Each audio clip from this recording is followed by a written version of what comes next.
আমরা সভা মিছিল প্রতিবাদ জাতীয় পতাকা ধ্বজ নিয়ে এবং আমাদের যে কর্মসূচি ফ্রেট ভেহিকেল বন্ধ আছে সকাল 6টা থেকে 24 ঘন্টা আমরা চালাতে দেব না।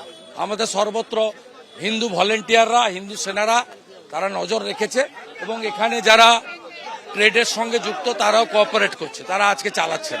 এবার পরবর্তী কর্মসূচি কি দাঁড়িয়ে আছে দেখছেন ফাঁকা, সমস্ত গাড়ি ফাঁকা। আমরা কমপ্লিটলি বন্ধ না করলে বাংলাদেশ বয়কট অল স্পেয়ারে বয়কট। পরবর্তী সময় কি কন্টিনিউ চলবে, এই একদিনের লড়াই নয়, এ লড়াই কন্টিনিউ চলবে। এরপরে কোচবিহার বর্ডারে হবে, হিলি বর্ডারে হবে, সর্বত্র হবে, প্রতিদিন মিছিল মিটিং হবে, হিন্দু সমাজ রাস্তায় এবং বঙ্গীয় জাগরণ মঞ্চ থেকে সর্বত্র মিছিল মিটিং চলছে, বহু জায়গায় আজকে হচ্ছে, আগামীকালও হবে। হিন্দু সমাজ রাস্তায় থাকবে, সন্ত সমাজ রাস্তায় থাকবে, প্রতিবাদ হবে, আন্দোলন হবে। দুটো, একটা লাস্ট প্রশ্ন, দলীয় পতাকা নেই, শুধুমাত্র জাতীয় পতাকা এবং গেরুয়া পতাকা। আর দ্বিতীয় হচ্ছে যে আপনাদের এইটা নিয়ে কি বলবেন, দলীয় পতাকা নেই জাতীয় পতাকা? না, এটা দলের কর্মসূচি নয়, দল যুক্ত হয়েছে।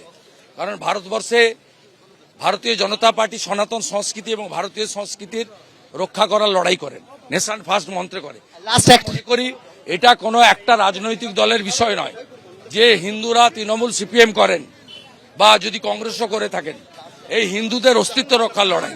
সব হিন্দু এখন আমাদের আজকে সবাই অনেক তৃণমূল সিপিএম এর হিন্দুও যোগদান করেছেন, তারা এসেছেন, সন্ত সমাজ এসেছে এবং পশ্চিমবঙ্গ সনাতন মঞ্চের পক্ষ থেকে হিন্দু সমাজ 200 জন সন্ন্যাসী আমাদের কর্মসূচিতে আজকে যোগ দিয়েছেন মঠ মন্দির ছেড়ে।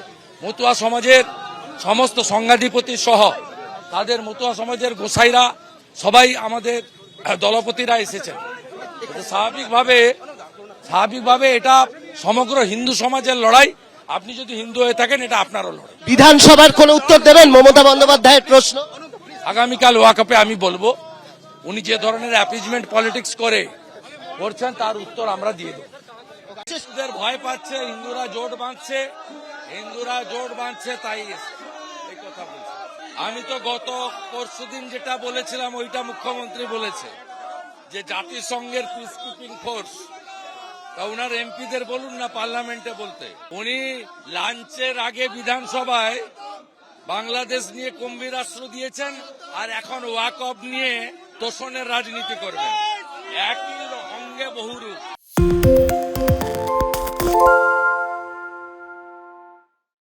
সত্য অন্তহীন, সত্যের খোঁজও তাই, সত্য সন্ধানে তাই আমরা অক্লান্ত, অকুতভয়। এবিপি আনন্দ নতুন ভাবনার প্রতীক, যা মনে মুক্ত, তথ্যে যুক্ত এবং যাবতীয় সীমানার বাঁধন থেকে মুক্ত। সীমা না শব্দটির মধ্যে লুকিয়ে আছে মানা শব্দটি, যেন চোখ রাঙানি এক অদৃশ্য বেড়াজাল, যা আটকে রাখে আমাদের এক ছোট্ট গণ্ডির মধ্যে। একমাত্র সঠিক খবরই গড়ে তুলবে এক মুক্ত সমাজ। সেই জগৎ গড়ার লক্ষ্যে কোনো সীমানার ঠুকুটি আমরা মানব না। এবিপি আনন্দ এগিয়ে থাকে, এগিয়ে রাখে।